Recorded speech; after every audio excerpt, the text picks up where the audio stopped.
Baik, Assalamualaikum warahmatullahi wabarakatuh.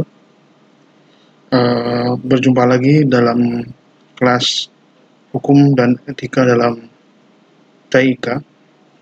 Kali ini saya bawakan dalam bentuk video dikarenakan kondisi dan situasi saat ini.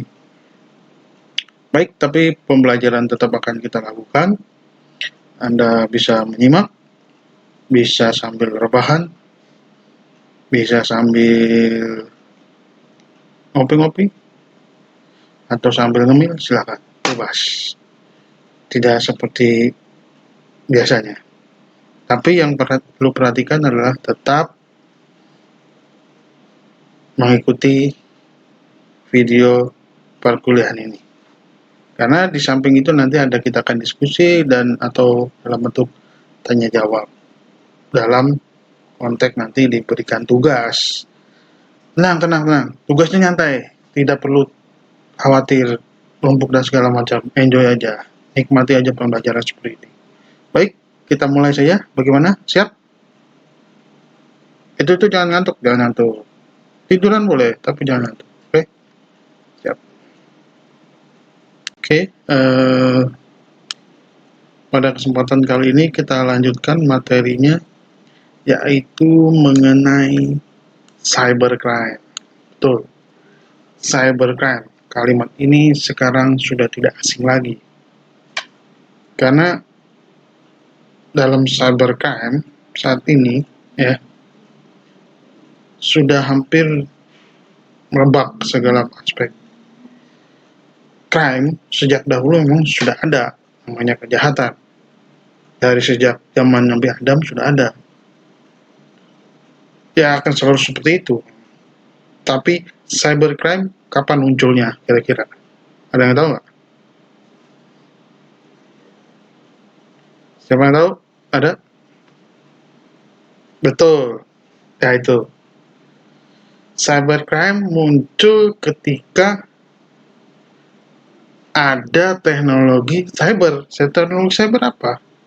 Yaitu teknologi informatika dan komputer atau information technology. Seperti itu. Nah, tentu kita akan melihat perkembangannya bukan untuk terlibat di dalamnya tentunya. Kita justru akan menghindarinya. Bagaimana? Jangan sampai kita terlibat, maksudnya di dalam cybercrime, ya. Karena mungkin ada yang tidak sadar kita di situ. Seolah-olah seperti biasa, padahal itu kita mendukung atau membantu cybercrime, gitu ya. Jangan sampai seperti itu. Oke. Ya, seperti saya tadi bilang bahwa kalimat cybercrime tidak asing lagi. Di Indonesia, kejahatan-kejahatan ini sudah banyak. Ini data yang tahun 2016. Memang belum saya update. Tapi kita bisa melihat dari sini gambaran bahwa ketika tahun 2016 saja, sini udah 1207. Ini yang melapor. Kita bisa saja ini teorema puncak gunung es yang di bawah-bawahnya itu bisa lebih banyak. Ini yang melapor. Dan baru 699 ya yang bisa diselesaikan. Baru separuhnya. Ya, cuma separuhnya yang bisa diselesaikan oleh kepolisian dalam hal ini. Ya. Kenapa? Ya banyak tindakan-tindakan dan kemajuan teknologi yang punya dampak sisi negatif juga sih, ya. Itu dua sisi teknologi ya. Anda tinggal melihat saja sebenarnya mana positif atau negatif. Coba kita bayangkan, ini baru separuh dari kasus yang terlaporkan, belum yang tidak dilaporkan. Ya, karena kita juga memang dari sisi sumber daya kepolisian memang kurang. Saya kebetulan bergerak atau aktivitas lain selain ngajar yaitu di digital forensik. 2013 saja di Polda Metro Jaya itu yang untuk menangani khusus digital forensik itu cuma ada 3 orang. Polda Metro Jaya, ya. Bayangkan polda-polda lain, bayangkan Polres, apalagi Polsek, ya kan. Nah, kurang lebih seperti itu. Anda bisa bayangkan itu. Kemungkinan ke depannya atau sampai tahun ini yang terlaporkan akan banyak. Nah, tren untuk cybercrime ya kita udah tahu lah ya, Anda dari berbagai informasi-informasi yang ada, tahun ke tahun memang memiliki kecenderungan meningkat, ya, baik dari jumlah maupun dari variasi-variasi serangannya. Jadi semakin maju, ya mungkin contohnya kasus yang pembajakan, ya, pembajakan software, pembajakan apa namanya album lagu, ya, dengan semakin canggihnya teknologi, itu semakin cepat. Dulu kita mengenal atau kalau ada launching suatu album, bajakannya baru muncul 2-3 hari setelah album resmi yang original di launching, diluncurkan. Eranya kaset, mungkin era-era saya ya. Anda kan era milenial ya.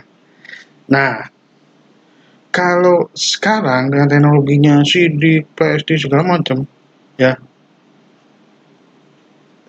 hari ini peluncuran albumnya secara resmi, seremonialnya, pembajakannya atau album bajakannya kapan dapat?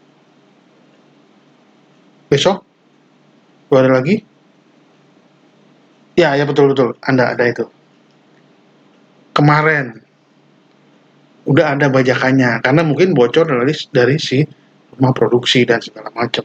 Ya, satu era awal internet ya, dan mengirim era-era dengan mulai kita internet di tahun 2000-an lah ya.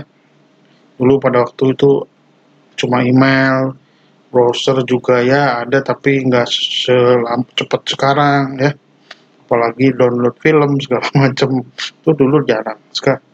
Tapi dari situ udah mulai banyak email, banyak attachment email, baik disusupi virus, attachmentnya ada gambar porno, ada klik, ya, klik, trio macan mandi gitu ya. Ternyata dibuka ada 3 macan di Ragunan lagi mandi. Nah, itu kan menjebak-jebak gitu. Malware ya, malware juga. Karena malware ini agak beda dengan virus ya. Mungkin tidak merusak secara langsung kayak virus ya, tapi dia baru aktif pada saat-saat tertentu atau ketika di-trigger sehingga jadi lolos dalam antivirus itu ya, kalau tidak tahu polanya. Nah, beberapa malware memang mengancam ini tertentu ya. Terus berikutnya open source juga bisa kena juga. Mungkin dulu orang malas juga melakukan serangan-serangan terhadap open source karena secara finansialnya misalkan nggak kepikir gitu ya, ngapain dia juga ngasih gratis, diserang juga nggak ada gunanya. Mungkin kalau dulu Microsoft itu sering diserang ya karena dia berbayar, dia punya keuntungan banyak dan segala macam. Nah, seperti itu. Kurang lebih gambarannya nih trennya ya. Nah, dari sini kita bisa melihat gambaran eh, apa namanya data cyber crime attack. Cina, Indonesia, USA, Taiwan, Rusia, Brazil, India, Rumania. Ini sebagai gambaran saja memang ya. Walaupun datanya agak lama, tapi bisa kita lihat kenapa Indonesia tinggi, Cina juga tinggi. Ya mungkin alasan logisnya penduduknya banyak gitu ya. Itu Amerika juga, ya Amerika mungkin banyak juga, tetapi mungkin mereka dari sisi kesadaran awareness-nya, pengamanannya dari masyarakatnya sudah lumayan tinggi ya. Taiwan negaranya kecil gitu ya, tapi lumayan juga karena memang di internet di sana lumayan cepat ya. Kebetulan saya pernah tinggal lah ya di sana. Korea Selatan juga ya, ada juga seperti ini. Ini beberapa yang dimasukkan sini tuh karena datanya tuh komputernya kecepatannya cepat atau penduduknya banyak. Jadi Indonesia belum tentu cepat sih, tapi dari data yang diambil tuh tingkat penetrasinya banyak, maksudnya seperti itu ya. Jadi kurang lebih seperti itu.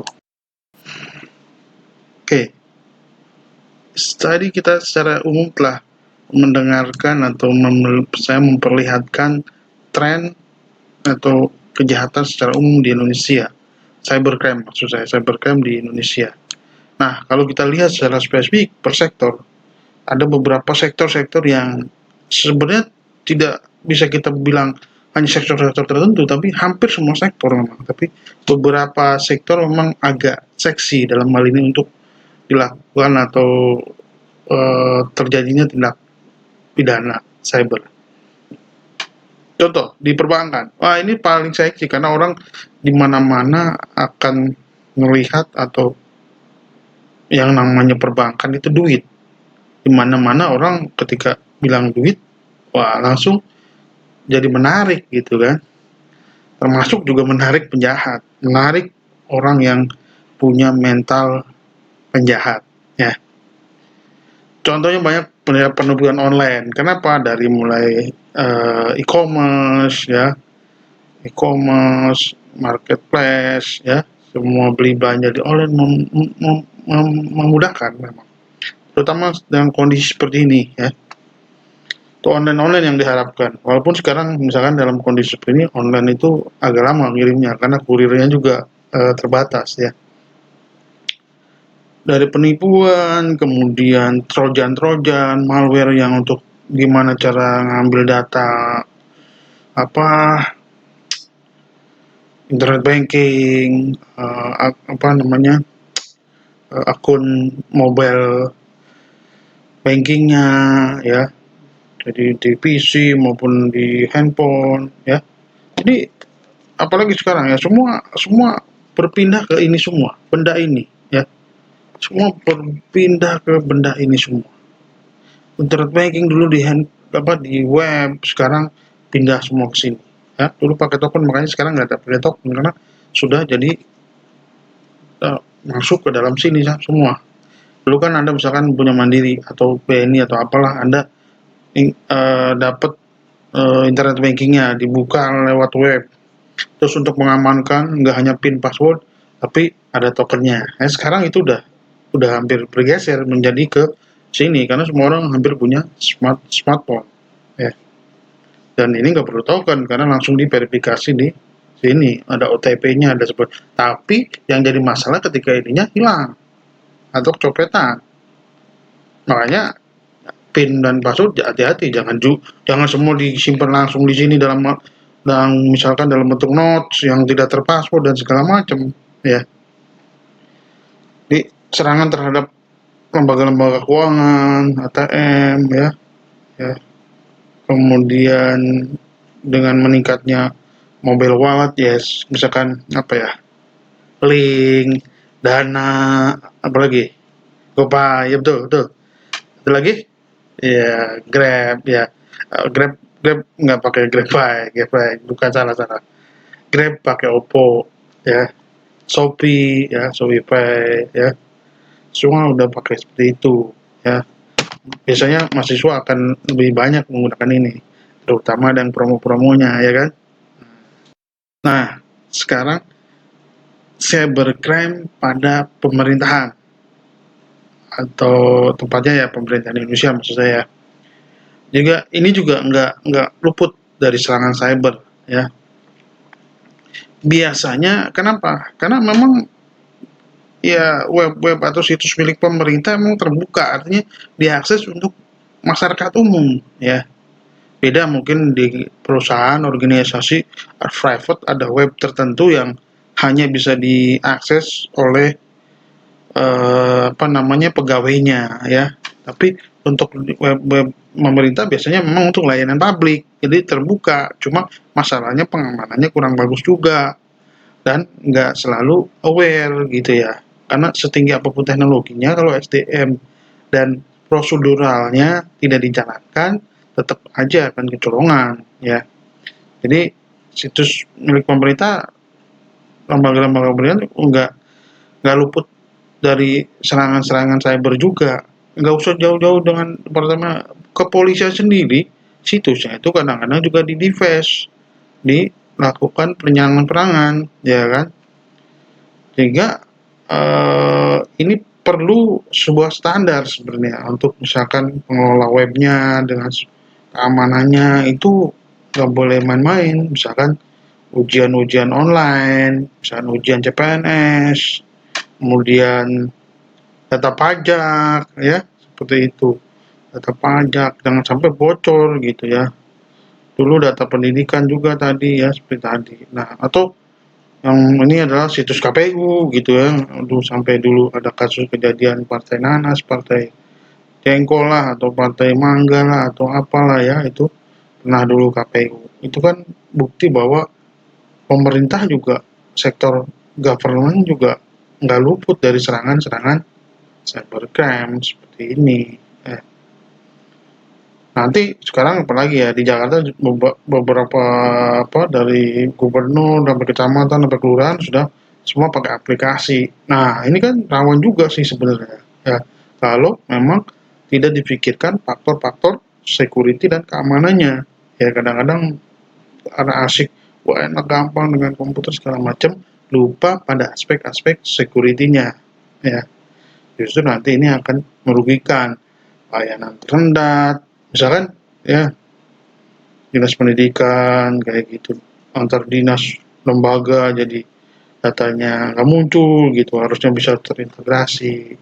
Itu salah satu contoh saja. Cybercrime juga mengancam pada sektor pendidikan, ya mungkin tidak langsung sektor situs sekolahnya atau universitasnya, tapi maksudnya di sini adalah entitas pendidikan di Indonesia, itu terutama anak-anak dan remaja ya, karena itulah siswa dan siswa-siswa sekolah ya, para siswa. Dengan apa?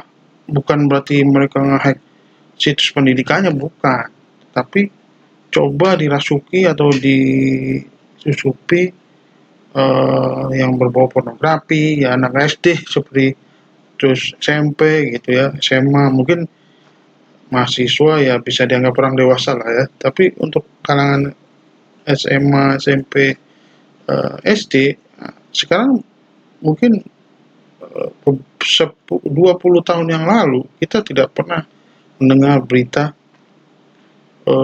apa ada kasus video mesum anak SMP ya, terus apa kebocoran video artis pada senyum-senyum tuh kan ya. Nah, pada tahu dia. Nah, itu kenapa ya? Karena banyak sekarang ini ya, dulu mungkin tidak dipunyai sama anak SMP, SD. Sekarang ini punya semua ya. Dan yang berbahaya ya ada videonya, ada video recordernya, ada kameranya ya. Sehingga kegiatan apa aja dipoto sama dia ya. Mandi, mau ke kamar mandi, selfie cekrek gitu kan. Upload di IG ya. Update status gitu ya. Nah, seperti itu. Jadi itulah sebenarnya, atau bidang pendidikan datanya disebar gitu, yang dulu Dapoldik data apa peserta didik Indonesia itu seperti itu, di apa namanya dibuka NIP-nya tanggal lahirnya, padahal tanggal lahir, apa nama, apa ya, ibu kandung kayak gitu-gitu kan sensitif ya untuk data-data krusial di perbankan ya, itu bisa diakses, kan agak aneh juga ya kan, lebih seperti itu. Nah, kemudian pada sektor bisnis, itu lebih sama dengan sektor perbankan, ya kan, perdagangan, ya online, sudah jadi sesuatu yang seksi untuk diserang gitu ya. Toko online kadang-kadang dibuatnya pakai open source, setting konfigurasinya masih default ya, jadi backslash admin langsung kelihatan, passwordnya admin lagi dia lupa, atau dia cuma baru tahu sedikit IT gitu, orang awam, terus bikin coba dari tutorial dia lupa tidak menggunakan atau memperkuat situsnya dengan keamanan-keamanan tambahan ya, sehingga data-datanya bisa diambil, usernya siapa yang belinya segala macam bisa diambil juga. ya. Dulu mungkin ada salah satu toko online katanya isunya bocor. Nah, itu juga jadi permasalahan tentunya.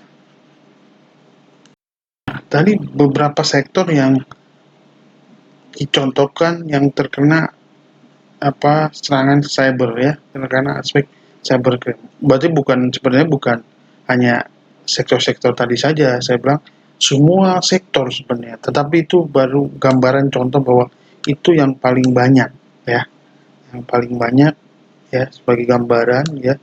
Terus bagaimana penanganannya ya?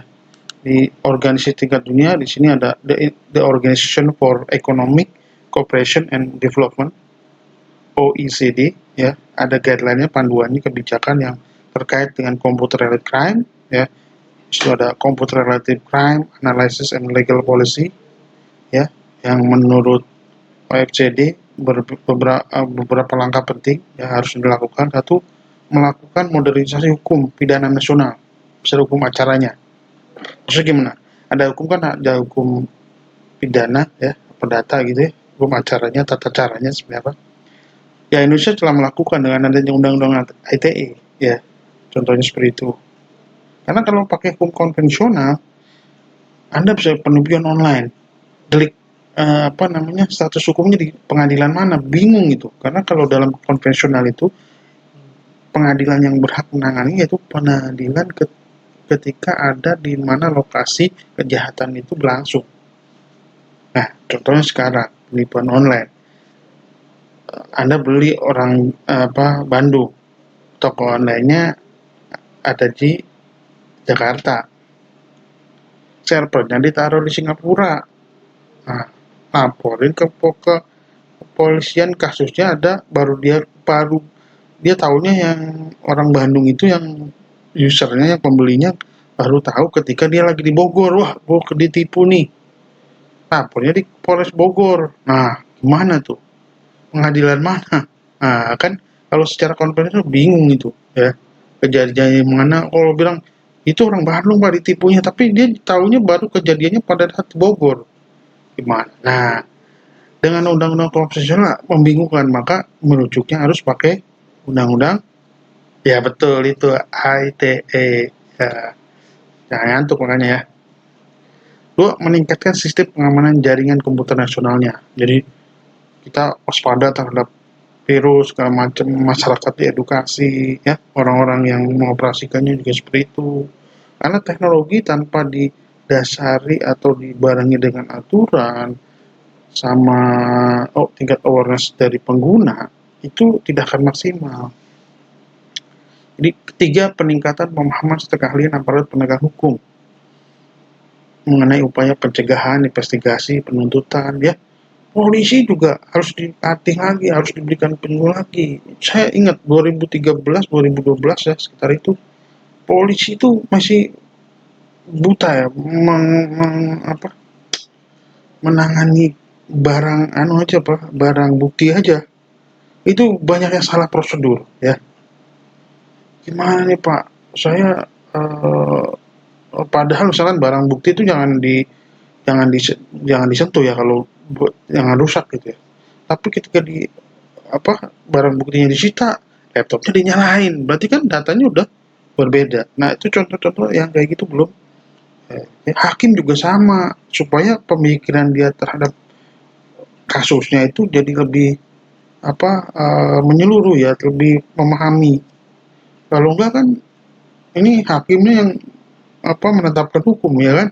Bisa jadi orang yang kayak gitu nggak bersalah, barangnya nggak berpindah, misalkan ada pencurian data, tiga hakimnya masih paradigma lama, mana komputernya itu, terus katanya pencurian, kok komputernya nggak pindah kok di situ, bukan pencurian itu, nggak dihukum bebas. Nah, padahal yang dicuri data ya. Kalau pakai hukum konvensional, ketika dibuktikan komputernya nggak berpindah, katanya udah nggak ada crime, nggak ada kejahatan. Nah, itu kan hakimnya harus diberi pemahaman ya. 4 adalah meningkatkan kesadaran warga negara mengenai masalah cybercrime ya. Semua aspek ini ya. Kemudian kerjasama antar negara. Karena ini mainnya bukan hanya di domain Indonesia. Tadi seperti tadi saya bilang ya. Contohnya ya, ketika tadi servernya di Singapura untuk melacak jadi barang buktinya seperti apa. Nah, itu kan harus ada kerjasama untuk apa namanya ekstradisi lah kalau penjahatnya kabur ke Singapura ya. Sayangnya Indonesia belum memiliki kerjasama dengan beberapa apa negara, enggak semua negara gitu ya, kerjasama ekstradisi seperti itu. Untuk itu, bagaimana penanganan seperti yang tadi saya sebutkan ya sebelumnya, penanganan dari sisi penegakan hukum seperti tadi pengadilan, kemudian cybercrime penanganan seperti apa. Indonesia sebenarnya udah ada untuk emergensinya ya. Kalau sekarang misalkan penyakit wabah ini kan kayak gini. Nah, untuk yang kejadiannya kayak dulu apa Sirkem, kayak dulu apa WannaCry gitu ya. Nah, itu kan yang menyerangnya pas sektor-sektor rumah sakit. Apa sektor rumah sakit diserang? Bukan perbankan. Selain perbankan, rumah sakit jadi vital. Kenapa? Data-data pasien segala macam ini bisa jadi dicurigai sabotase juga. Kenapa? Di situ data pasien, orang misalkan bisa terganggu gitu kan penyembuhannya. Kenapa? Informasi sebelumnya misalkan rekam medisnya dokternya nggak tahu semua, hilang semua gitu. Nah, datanya sudah digital semua. Nah, itu kan kelimpungan juga tuh rumah sakit. Mesti cek darah ulang, ini gimana sih dulunya segala macam. Padahal sebenarnya kalau data data rekam medisnya ada gitu ya, agak lebih mudah dokter untuk tindakan-tindakan medis selanjutnya. Jadi ini seperti itu gitu ya. Nanti mungkin kita akan diskusi ya, pertanyaannya apa, Anda nanti bisa ditulis di apa namanya, jauh mana seberapa ini cybercrime di Indonesia, cybercrime itu apa, cybercrime di Indonesia. Mungkin kalau ada pertanyaan, nanti Anda bisa buka atau tanyakan di forum diskusi learning saya, ya kan? Nanti saya coba akan jawab. Dan jangan lupa ada tugas pertanyaan-pertanyaan yang harus Anda jawab setelah ini. Selamat mengerjakan. Oke.